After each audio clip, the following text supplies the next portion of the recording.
Yabona lana-ke ngenze u-378.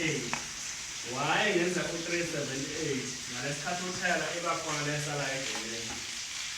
Ayikwazi ayiphumi yona. Ngaso sonke isikhathi kufuneka uhlale uney'mfaduko zakho ezihleni ukuthi uma usuqedile uyasivala isigubhu uyasula. Ngoba amakhemikhali usuwabeke wonke nalesi simana phela abantu uthola ukuthi le i-hypo le ayizwani ne-sulfonic ziyashisana uma bese zihlangene.